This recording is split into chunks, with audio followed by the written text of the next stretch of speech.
Hello and welcome to my career exploration. For my career, I chose OSHA inspector. OSHA, or the Occupational Safety and Health Administration, began in 1971 as a way to assure safe and healthful working conditions were being followed.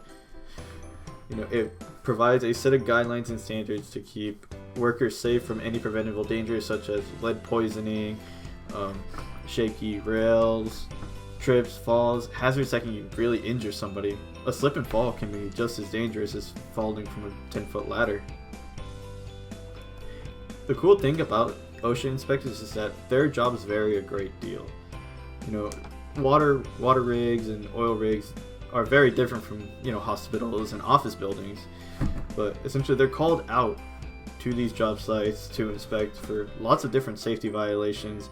Honestly, really too many to list out, but some things are just checking fire extinguishers, make sure railings on stairs are safe, wiring is okay, things are being put in the right containers, like you don't want flammables right next to explosives, things like that. And also making sure safety data sheets are up to date and have everything that needs to be in there. OSHA inspectors, whether being federal or state, depending on which state you're in, California is a state OSHA program. Here in Texas, it's a federal OSHA program. Both can actually fine the employer for violations that they find. A serious violation can be up to 14 grand in fines.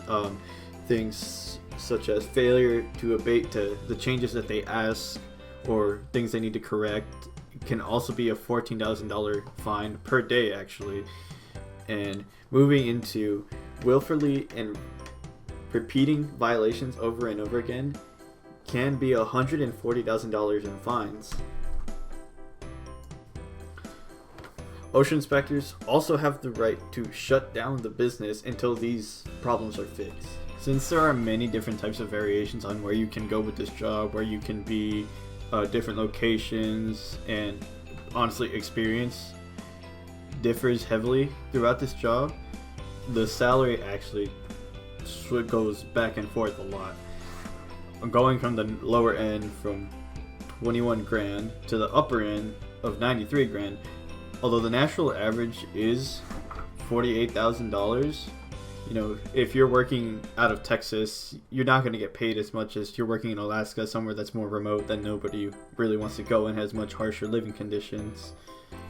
Also, pay comes generally through experience. If you've been in a certain field for a long time and you do become an OSHA inspector, you can expect to get paid more because you know the field at least somewhat, or like the back of your hand.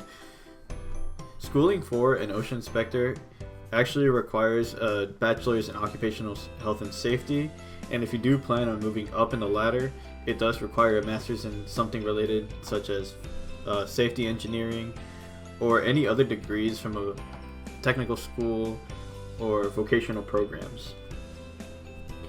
Now, the reason I personally chose this is that being a blue-collar worker and knowing that OSHA is there, it's like having a police officer just going through the streets, and knowing that they're there makes people not want to commit crimes, or like if you're on the highway, makes people not speed, and just knowing that there could be an officer just a little bit down, or one behind me, or one hiding behind somebody else just watching me.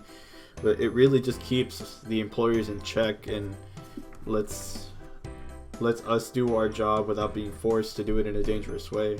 At the end of the day, I want to come home and I want to see my family and have all my body parts intact, or even just come home alive. So having them there really gives me peace of mind.